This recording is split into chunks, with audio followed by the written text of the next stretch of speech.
বিএনপির সাথে মেনন এবং ইনুকোটায় আশ্রয় পাওয়া আমাদের সে সকল বন্ধুগণ, আপনারা আজকে জনতা থেকে বিচ্ছিন্ন হয়ে ক্ষমতায় গিয়েছেন।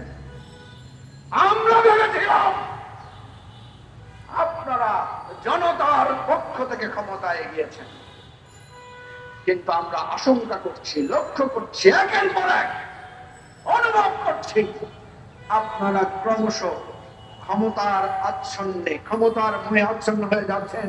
জনতার কথা ভুলে যাচ্ছেন, আবু সাইদের রক্ত ভুলে যাচ্ছেন, মুগ্ধর গুলি খাওয়া ওই পানি পানি রক্ত চিৎকার ভুলে যাচ্ছেন।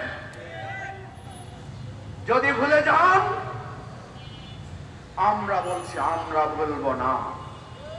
আমরা আবু সাইদকে ভুলতে পারি না।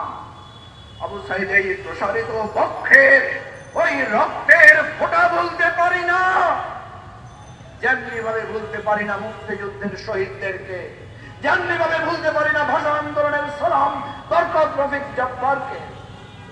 প্রিয় ভাই ও বন্ধুগণ, শেষ করছি সেই কথা বলে, ক্ষমতা না জনতার লড়াইয়ে বিএনপি যদি বলে তারা ক্ষমতার পক্ষে থাকবে, জনতার পক্ষে থাকবে না, আবার রাজপথে স্লোগান হবে, আবার আমরা সংগ্রাম করব, আবার গুলিবিদ্ধ শরীর নিয়ে জাতীয় পতাকা হাতে নিয়ে বলবো ক্ষমতা না জনতা, জনতা জনতা। সেই সংগ্রামের, সেই প্রতিশ্রুতির স্লোগান দিয়ে আজকের সমাবেশ শেষ করছি।